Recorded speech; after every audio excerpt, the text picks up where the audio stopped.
We're very happy to have with us tonight Allan Cohen. Most of you know Allan. Allan started an early correspondence with Meher Baba in the 60s and was asked by Baba to speak out against drugs in America, and with Rick Chaplin and Robert Dreyfus, and has given over 1,000 talks, radio and TV appearances. But who's counting? Somebody was, obviously. Yes. Please, somebody. Here's an interesting little tidbit.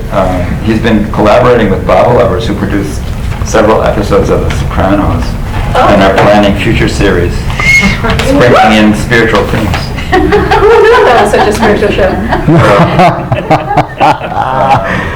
And he was also I didn't know this. He was one of only 6 Westerners to attend Baba's entombment in February of 1969.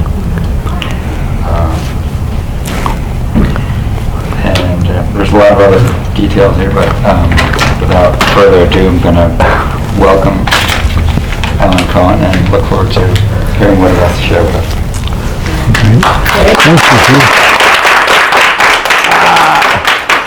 I'm going to move Angela. It is, thank you, Keith, it is, and thank you for dinner tonight. It is wonderful to be back here. I always learn why it's wonderful after I'm here. But now I know. It's always here because this group is among the most thoughtful, sometimes the most controversial, the most penetrating, and in a city that Meher Baba considered absolutely critical for his work. And the metropolitan area, we don't want to slight New Jersey. I mean, Sopranos would be mad.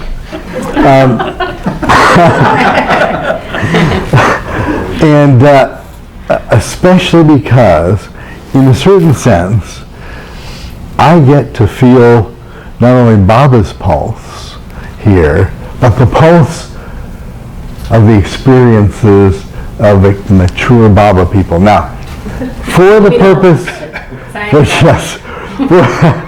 for the purpose of posterity, since this is being recorded, we need to make some disclaimers. First of all, the camera work. No. This is September 2010, and we must say that anything you hear tonight, we have the right to ask our camera people to turn off the cameras and the recordings at any time, in case we wish to get a little intimate here. Or there are issues you want to bring up that are not necessarily, could confuse posterity, which we would not want to do. The other thing is that since any time I've ever seen anything that I've ever said before publicly, I've been embarrassed about. So I deny any credibility for tonight, those of you in the future. And you should not take anything too seriously that you hear might say. And call me up to see if I still think that way in another 5 years or so. But it's great, and I thought what I do, because this is such a thoughtful group. This is not a passive group. Have you noticed? We don't know other groups. Say that to every group. No.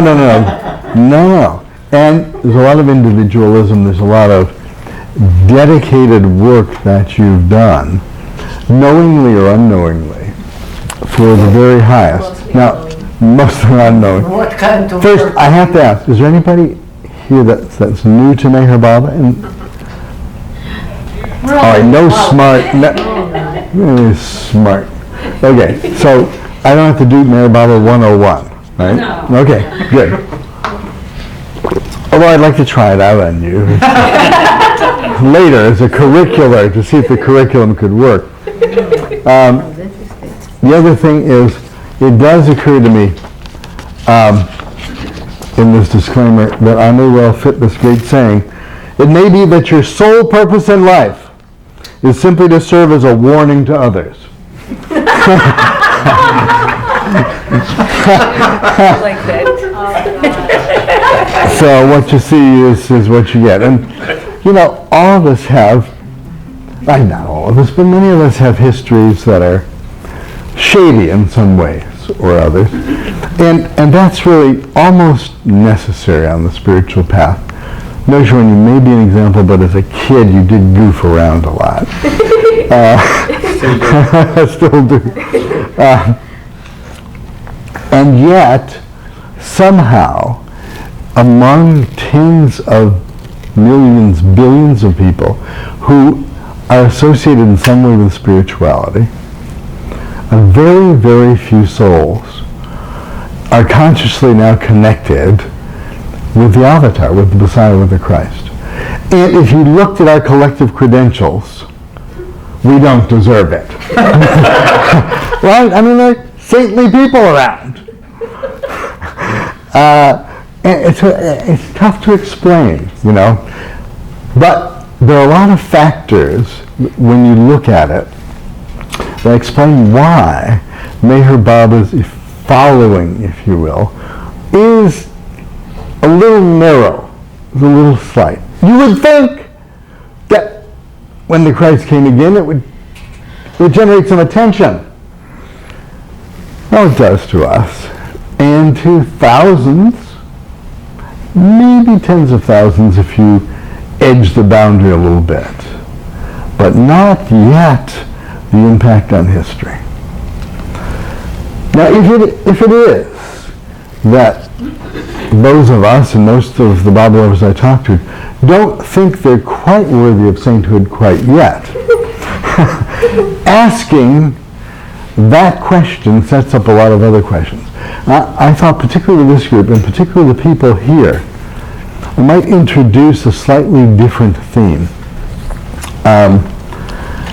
It's never a coincidence.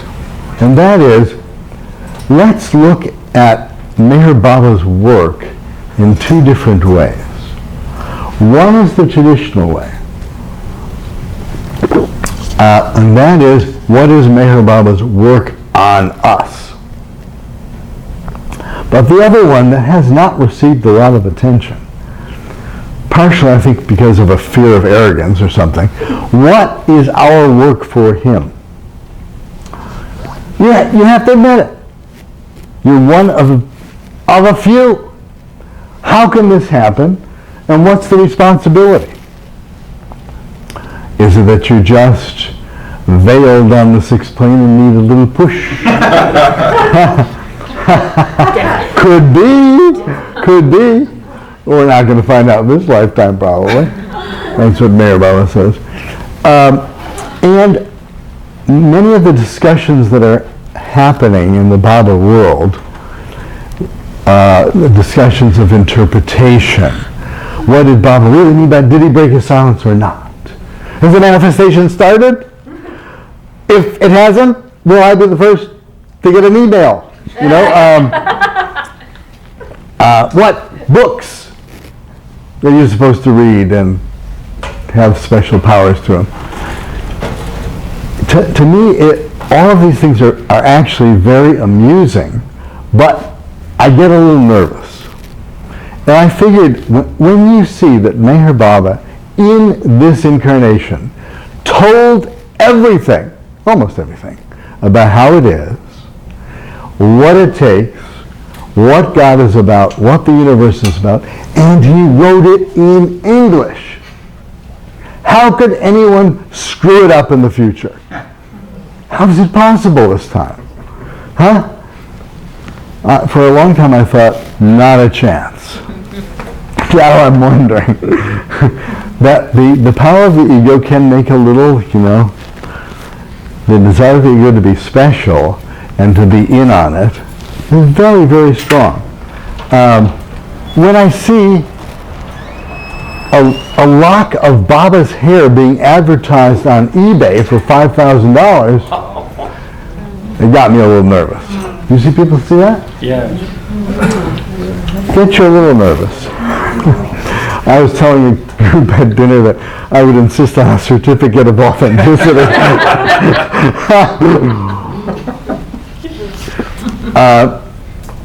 Now, it's interesting that Bob had talked a huge amount about his work, about his universal work. And there are a lot of people in this room who have volunteered in some way or are spearheading major initiatives that are associated with Meher Baba's interface with the universe. I'm going to argue that some of the little stuff may be as important as the big stuff. But the question then is, if in fact Meher Baba is simply avatar as spiritual master, what's he doing? Why are more people here? Something else must be going on. And he's pretty explicit about it. And part of it has to do with the end of the Kali Yuga. The ages and ages of really lousy consciousness. Bad enough so that apparently what was some of Rama or Krishna's Mandali said, please, don't let me be born back at that time.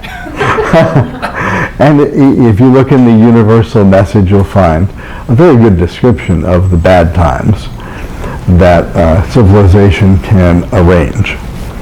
And he was there to change that and shift that.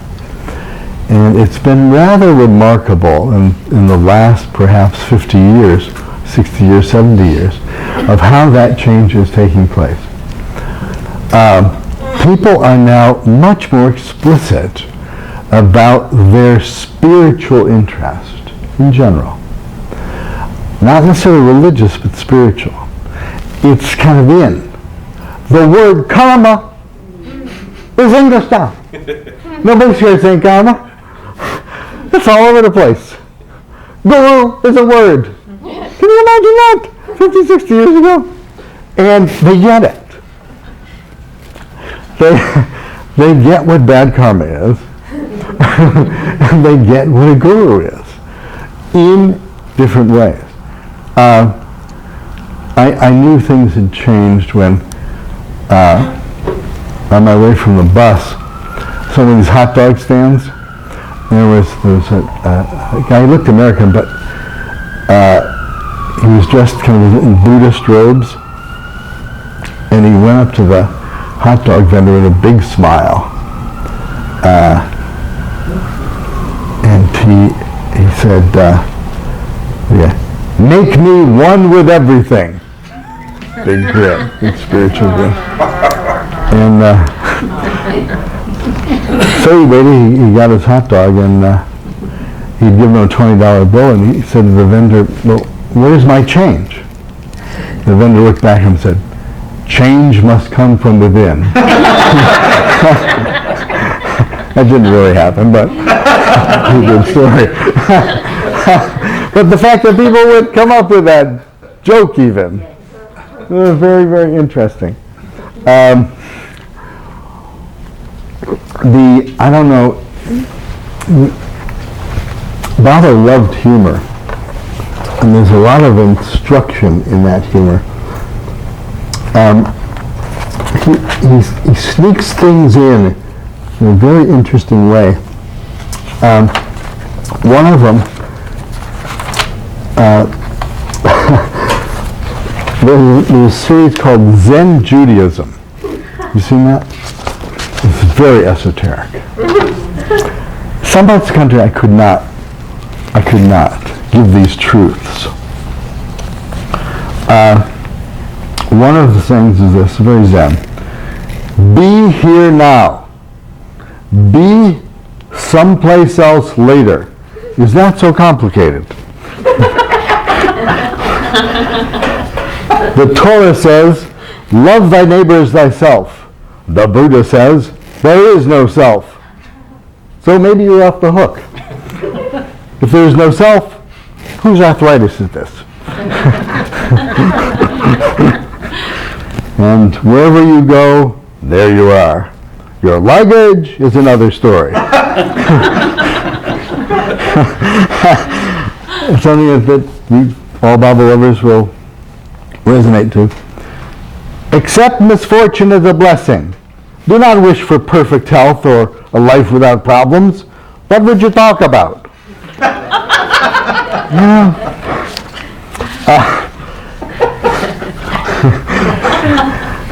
Then somebody, deep thinker, said, I went to a bookstore and I asked the saleswoman, where's the self-help section? She said if she told me, it would defeat the purpose.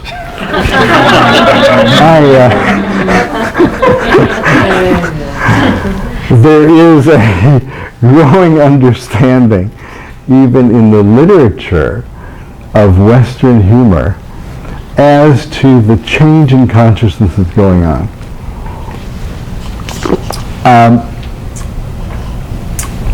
In the discourses,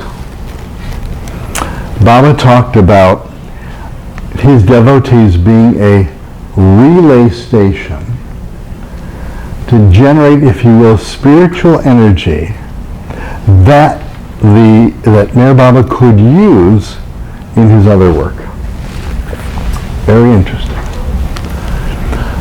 He also talked about, even when he talked about breaking the silence, if you start to look at what Baba was talking about, he emphasized the change of consciousness of the entire material world and other worlds. He talked about the levels of conscious beings, from plants all the way up to humans. He talked about the evolution, in fact, even of the earth, of the lower forms of consciousness. And that was the avatar's real work. That is, being one with everything and giving everything and everyone a boost, according to what they could take. Right?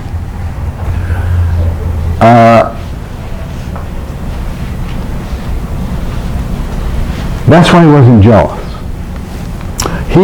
The most kind-hearted avatar you can imagine. You wanted to worship Jesus? Fine. Good. Buddha, fine. Wanted to be an atheist? Cool. Just have a good heart. You can get any more points for having, if you will, faith in a religious point of view or ideology. There seemed to be a conflict, in a way, and a paradox, between love and the intellect, between knowing things about theology and living love. And Baba properly, he said, basically when you get a chance, love is the highest and is the simplest. That's really Apple 101. But he also was very interesting. There were two things that really impressed me. One was the last chapter of God Speaks. Do you remember that? It was a long chapter? A long chapter? It was 3 paragraphs. Basically, what did it suggest? It suggested that on one level, he had laid out to satisfy the minds of humans how it really worked. But in the big picture, that didn't matter, really, if one had real love. The intellect is not very highly valued by masters. On the other hand, something else is.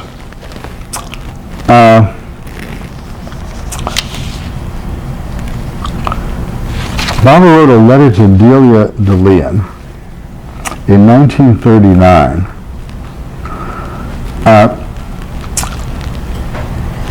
She was kind of explaining, I mean, they were having hard times, and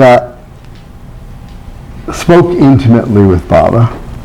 And he said to her in a letter, "You speak truly and from deep experience when you say you can only learn through suffering and experience." To Delia's sister, Minta, in 1940, he said, "The often unnecessary suffering caused by his dearest and chosen ones is just because they do not understand him or his ways." And he said this gift of understanding is more precious than any other attribute of love, be it expressed in service or sacrifice. Love can be blind, selfish, greedy, ignorant, but love with understanding can be none of these things. Very interesting. So that understanding, and I think Rajiv once said, knowledge plus experience is understanding. But the notion of knowing what Baba's message is and what his principles are assist greatly in processing experience. And, you know, Meher Baba asked for some heavy-duty processing. Really heavy duty. Some of you have heard this, but I just love it when people complain. To quote a letter that the Mandali sent Baba in Nasik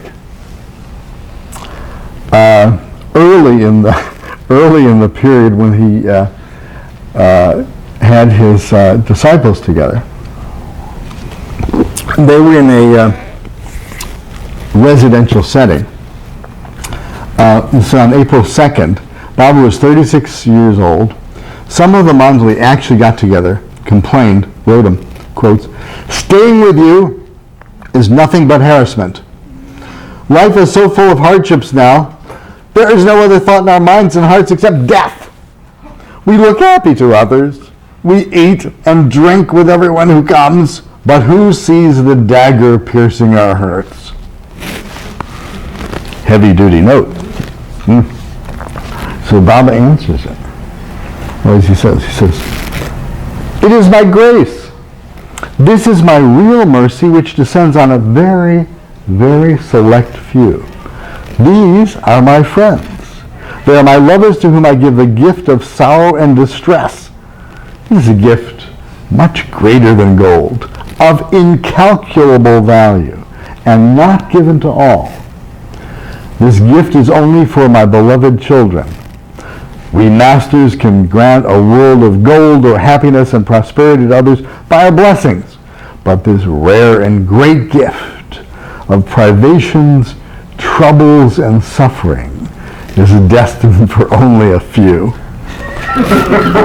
So, don't be anxious. Don't be anxious.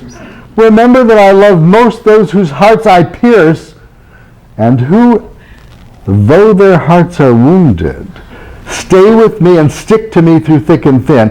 Were I to use my dagger on outsiders, they would not dare approach me. I keep them happy with praise and encouragement, so that they may be in my contact and gradually be fit to bow down to me in the real sense of the word. For my friends, I kill them, and it is my highest mercy on them. What is my mercy? What is my grace?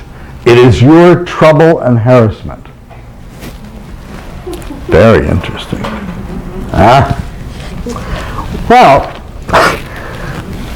you can see why he might be unpopular to some if they read that. Now we know what's really going on. And it's good to be reminded every once in a while, because The flip side is very, very interesting for the possibility of a new humanity. The flip side of what happens to people internally who really get connected with Baba and who stay with them. Trouble is their middle name usually. It's guaranteed. It's guaranteed because Baba clearly laid out that his work with those who were dedicated with him, his work with them, with those souls, had to do with processing their sanskaras, their impressions from past lives, millions of past lives, and especially the really hard ones, the ones that could take thousands of lives. He guaranteed would get pushed up in consciousness, told people not to repress, very interesting. Spiritual figures who say, let it hang out. Don't act on it, but be conscious of it. And the most difficult karmic situations, relationships. Well, I'm a psychologist. I still think that Baba people have the highest internal satisfaction ratio to the lousiest life experiences, I think, of the general population. The greatest challenges. But they're all relevant. That's the great thing about Baba. He says you don't waste a second. Any aggravation you have is very, very relevant. And in terms of how one handles it. The ability to detach from the sanskars that are brought up, that we experience as emotional, as mental conflict, as relationship conflict, all of this stuff is gold. Because it is the energy locked up in these sanskaras that when unleashed generate incredible divine energy.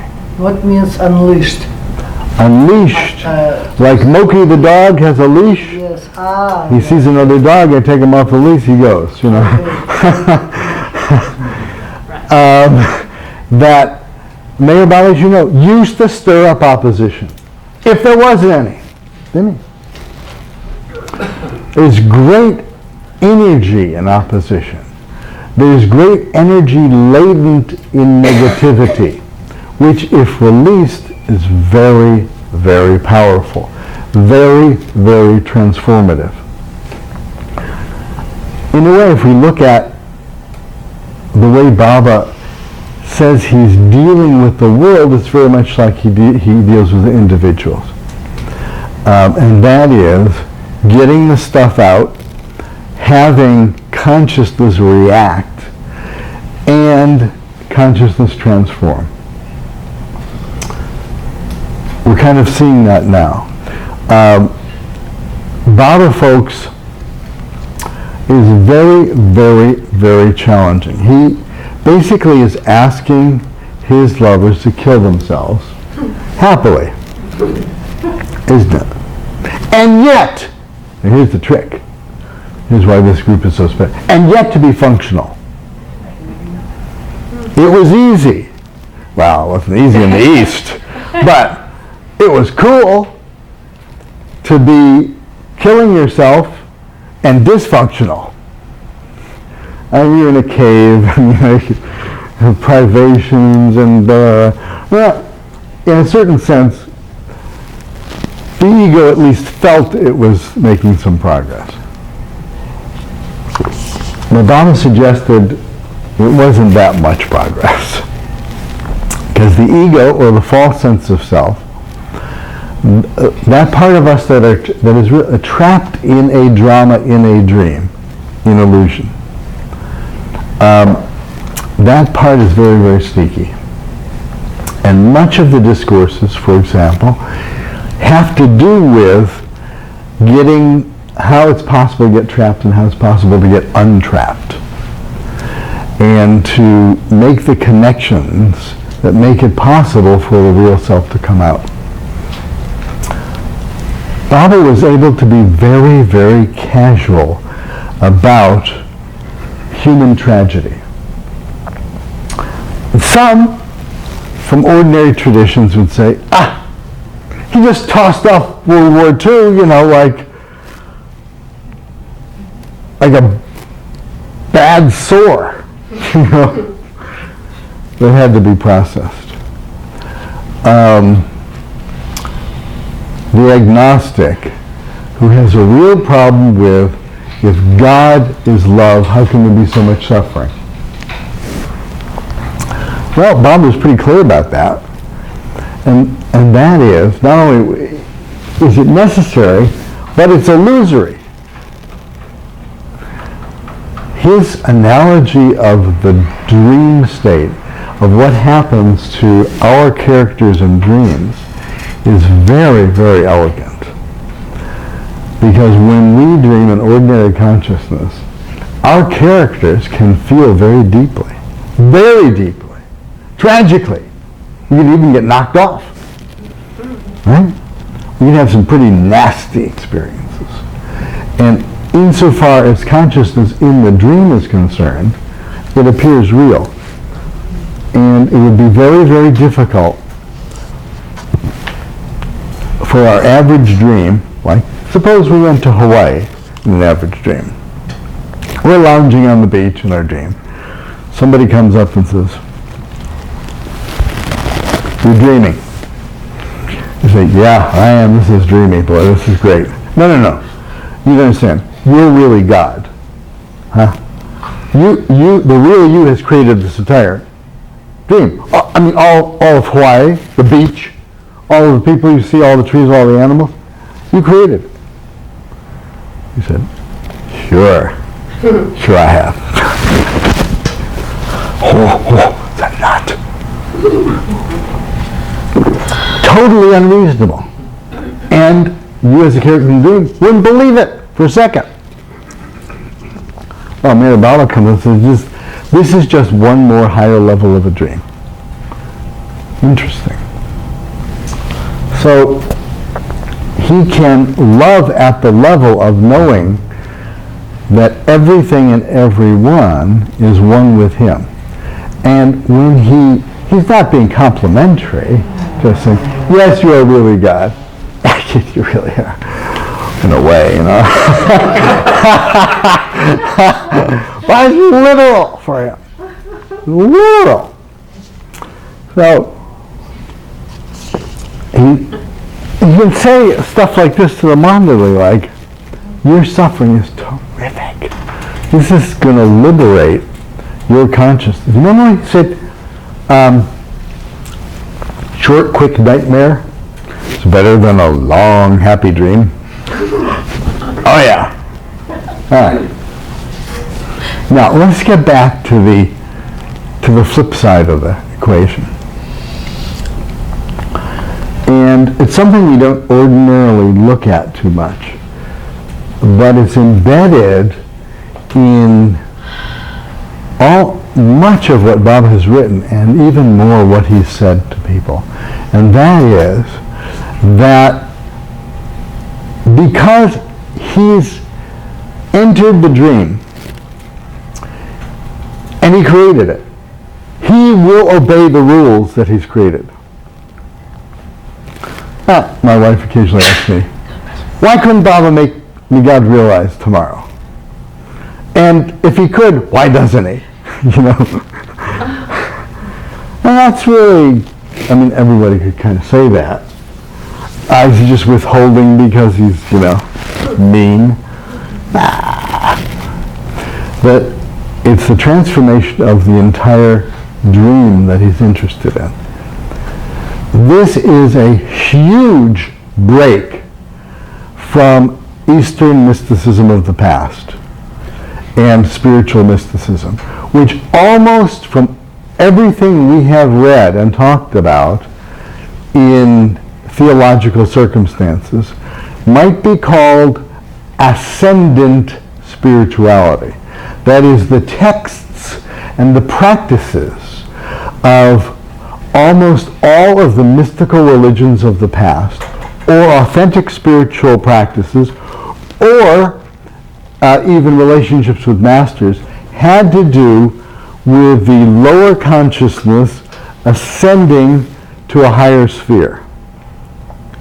And the implication of that, which was solidified in much practice in the East, was to get out of the illusion. Get out. Be freed. See illusion as illusion. Bye. Bye, dream. Right? So the concept of nirvana, in Buddhism, the concept of even of God realization in the mystic tradition, really emphasized the ascendance of individualized consciousness to universal consciousness. It is so ingrained in the study of mysticism that we don't even think about that. And in fact, almost everyone, including myself, in relating to what Meher Baba has said, looks at that element which is the ascendant element. In other words, how can I get to higher consciousness? How can I love Baba more? How can my limited consciousness be freed? Yes? Meher Baba has introduced a wildly complementary but different concept. Heralded in a little bit, if you look at Ramakrishna in the writings of Sri Aurobindo and the Mother, you get the beginnings of this. You begin to understand why Vivekananda, when he came to the United States in the late 1800s, early 1900s, was so dedicated to getting this concept across to America.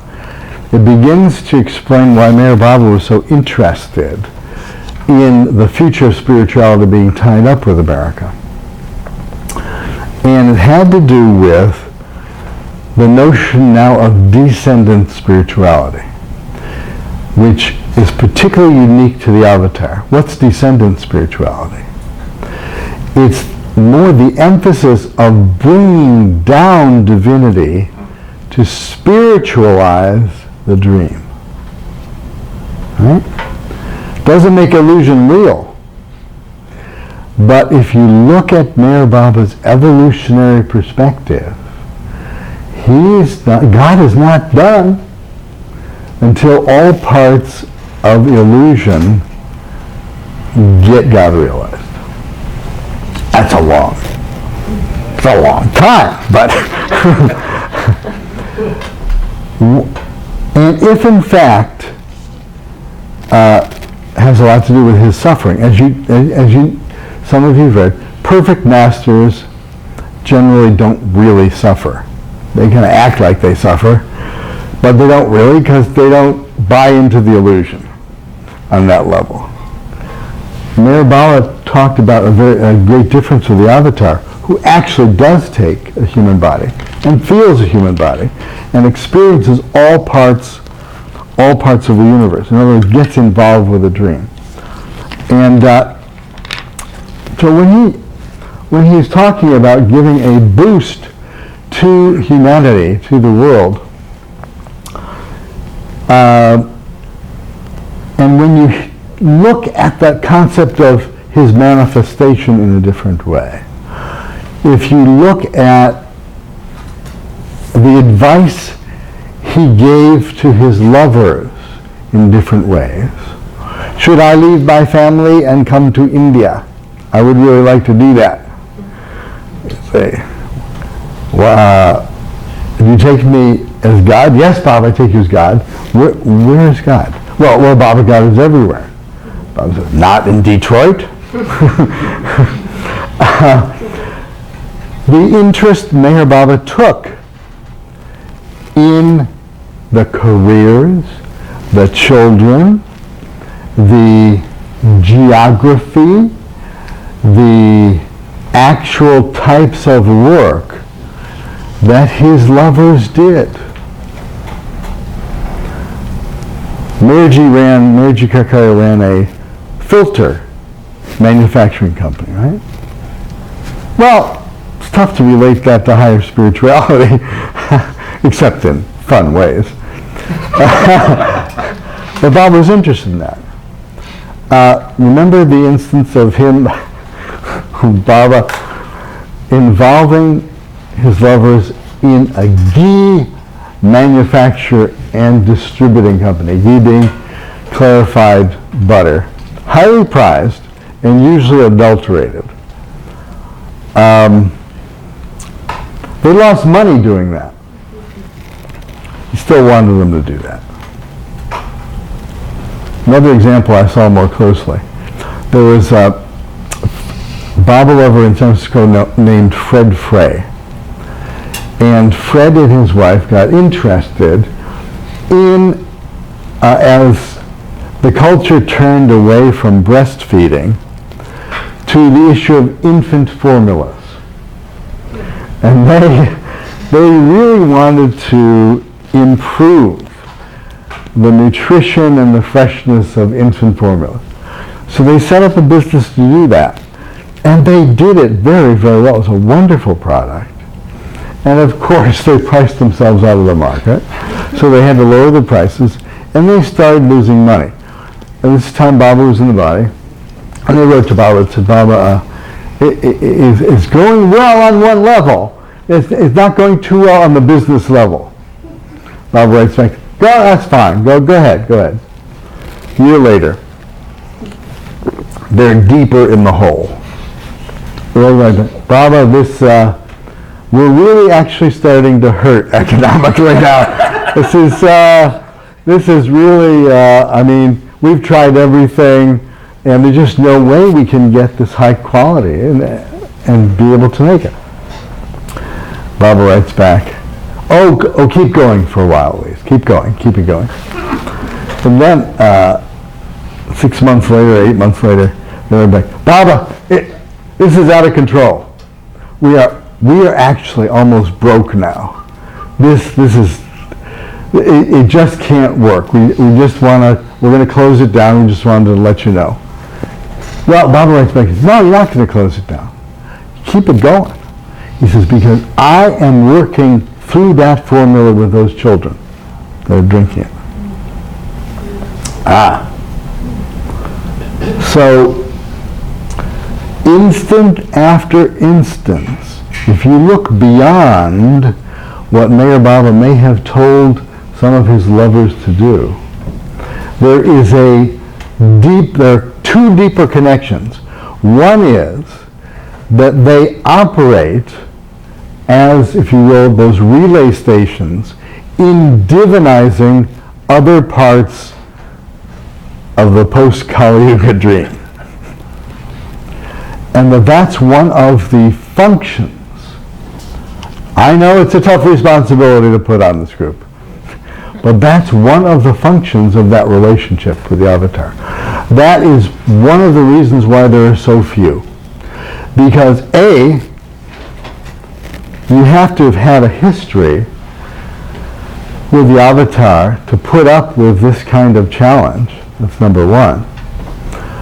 And number two, you have to be able to, the structure of your sanskaras, of your subtle and mental bodies, have to be strong enough and clear enough to channel that force. Remember when Baba would occasionally say, when he's doing some work, don't anybody touch him? Because they could be fried, I think electrocuted or something like that. Literal, wasn't kidding. Dealing with that kind of energy is very, very, very compelling. Very, very powerful. And not everybody is built to take it. And shouldn't. And I know Baba folks who've tried everything to get their friends to come to Baba. Everything. Not happening. Shouldn't happen. In this lifetime, That's, you don't have to worry about it. He's not interested in numbers, he's interested in quality. All right. That's function number one, is the energy that's being transmitted to the elements of the ordinary world. So you'll find Meher Baba people in very strange professions, very broad. Some of them don't look like their service at all. Very business, very mechanical, janitorial, whatever. I remember Baba said somebody who sincerely knits socks for me is doing as great work as, someone who's broadcasting his name collectively. There was a woman in New Mexico who wrote to Baba. She had children. She was up in near Taos in the desert, and there was not a Baba group there. And she asked him what she could do for him in this very limited capability. And he said, well, say my name 1,000 times a day. That will be of inestimable help to me. We're not used to the notion of us helping God. We're not used to that. It makes us nervous. Because how could that be? It could be if you're playing the game that he created an illusion. You can't skip the process. All right, function two. Then is what we psychologists might call role modeling. That is, the new humanity is going to look a lot different. Baba talked about it, didn't he? 700 years, and people are actually going to be nice to each other. It's incredible. It's amazing. Well, how's that going to happen? And our ordinary assumption is that the institutions of society, the theology of religion, etc., will be radically changed. Once one of the Sufis in San Francisco came up to Lud Binful, this is a long time Baba lover, and said, I can't wait for the time when there's no longer any politics or politicians. You could resonate with that nowadays, couldn't we? Lud says, what are you talking about? There's going to be politicians in the new humanity. There's going to be farmers. There's going to be business people. The institutions of society are absolutely necessary. It's the consciousness with which they're played out. So one of the things that Baba hints at, and his interest in people being 100% honest in their work, sometimes taking a lot of crap when ordinarily they shouldn't, from bosses or whatever. Sometimes from sacrificing for very little money. Sometimes for apparently going against the tide.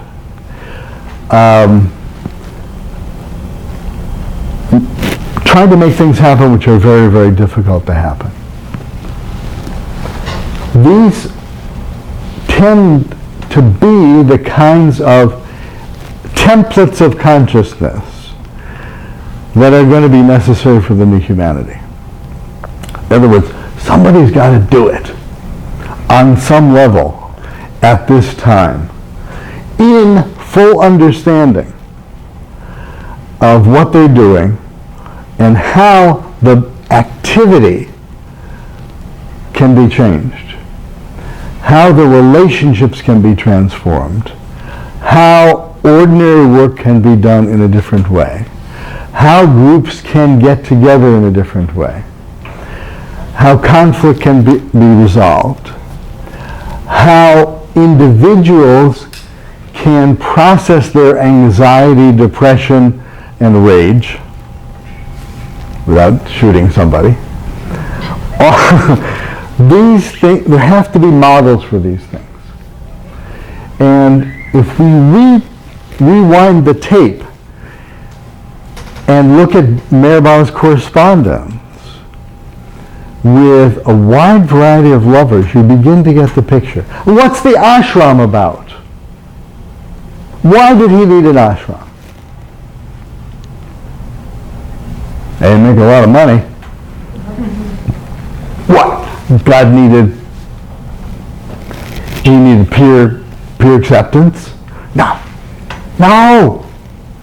Why was he so choosy about what happened in the ashram? Was he being obsessive? Were his standards too high? I think not. It may have had a lot to do with what was going to be necessary in the future and how people could, under circumstances of love and support in high spiritual aspiration, how they could overcome their egos and how they could obey and surrender to the highest principles they had, embodied by Meher Baba, and how they could do that not just because they were afraid that the Master was going to punish them, which is the Western tradition. I gotta be good because hell is not an option here. It's too heavy. No. But to do it because it represents the highest evolution of consciousness. So he asked a lot, and partially you begin to feel a little bit better about, for example, the standards which are in the discourses. Pretty high standards. If you look at all the qualities from faith to tolerance to forbearance to love, to surrender, the fight against the ego, and many, I know a lot of Baba lovers, including myself, kind of thought, well, these were the Mandali he was talking to. I mean, really. If I were in India with the avatar, maybe I could do that. But, really, he doesn't expect it of us. Well, if one just changes the focus a little bit and says, if he's trying to show what is possible in the next phase of evolution, these are the goals, these are the aspirations. And often we kind of remember that when pushed, Baba would always say, if you can't do it, try. And that the muscle was in the trying, not in the winning. Right? The trying has to do with really the transformation of divine energy that's being asked of the whole world. So, I'm suggesting a very radical thing. I would only do this in New York. That the people in this group and others are agents. Not the agents of, well, it could be of the spiritual hierarchy, but we wouldn't know that. The agents of the energy and the form of the new humanity. And that there aren't going to be a lot. Not many people can pull it off. And that doesn't mean sometimes it can be external work.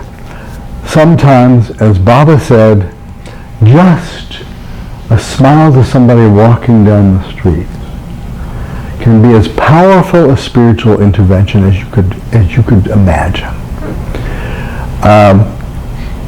And why he talked about don't worry, be happy. We usually take that as advice for ourselves, don't we? Well, maybe. But there's a flip side to it, and that's the effect on other people. And he would talk about, even if you're not happy, act cheerful. Be dishonest? What?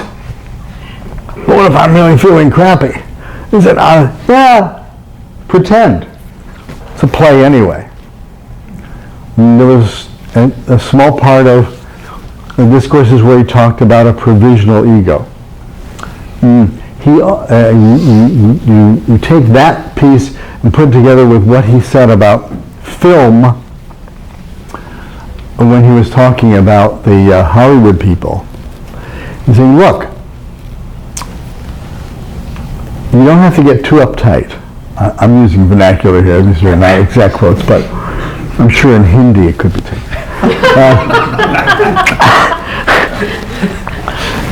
You're in a play. You're a method actor. You really believe it. You really believe your character. But since you're an actor, you can change how you look to the other actors.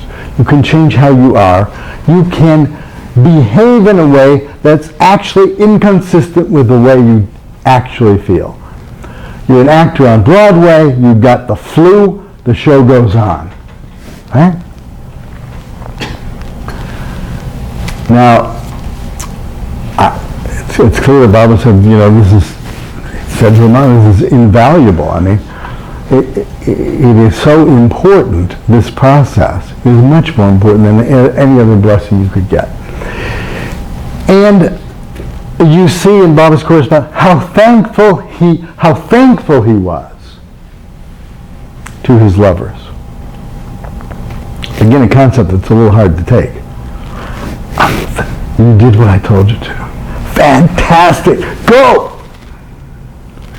Right? Interesting. So, all of you have had these kinds of experiences. I remember one, I may not have told this story. I hate to repeat stories. But it was a good example of myself as a clueless, irritable guy being forced to do something that had very little to do with my own spiritual progression. I was returning from Rochester, New York, and I was flying to San Francisco, I think. I was not in a particularly great mood. I was tired, I was exhausted. I wanted to get back to California. So I'm sitting on the plane, and thankfully there appears to be an empty seat next to me. Just as the doors were to close, somebody walks in, takes the seat. It is this bubbly, young college co-ed girl for whom this is her first flight. So I think I'm trying to give her sleep. She's saying, how do you put the seatbelt on? How do I put the seatbelt on? Oh my God. And she's trying to engage me in conversation. Now I know Baba does not want me to be unkind. I might be thinking unkind thoughts at this point, however. I try to say, just put it like, So I'm closing my eyes like this. She just keeps talking. She says, hey, you know who's on this plane? I'm thinking, oh God, with my luck, it's Fidel Castro. I have to tell you the related story. He said, do you know? No, I don't know who's on the plane. He says, Bishop Fulton Sheen. Bishop Fulton Sheen. Now, for those of you youth here, Fulton Sheen was a Catholic prelate who rose very, very high in the hierarchy, was the defender of the faith, so to speak. That was a position. And is now up for sainthood, by the way. Had a television show. He was very charismatic. I remember being like 13 and Jewish, and I didn't know about Baba yet.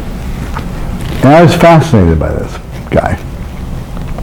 Well, he was the Archbishop of Rochester, New York, where my family lived. And he had just gotten in trouble for giving away church property to the poor. So he was a pretty controversial figure. And I opened it and I said, Bishop Sheen's on the plane? He was, where? Are you sure? He said, yes, I'm absolutely sure. Well, where is he? He's just up in front. So I didn't see him. He's on TV. He's 6'4", jet black hair. Actually, he's 5'2", gray hair. So I'm sitting in the seat saying, Bishop Sheen. Plane takes off. Dialogue occurs. Og says, you know, he's really tapped into something. Maybe he should know about Baba. He responds, don't be an asshole. He's a Catholic bishop, for God's sakes. Tell him about Baba. If he wants to hear about it, he can read, you know. He goes, well, you know, I am on the same plane with him. What would you say? Huh? Christ has come again. I just wanted to tell you that before we landed in St. Louis. I know, but there's got to be, maybe it could be helpful. If Mayor Baba wants him to know about Mayor Baba can do that. Sleep. Other parts,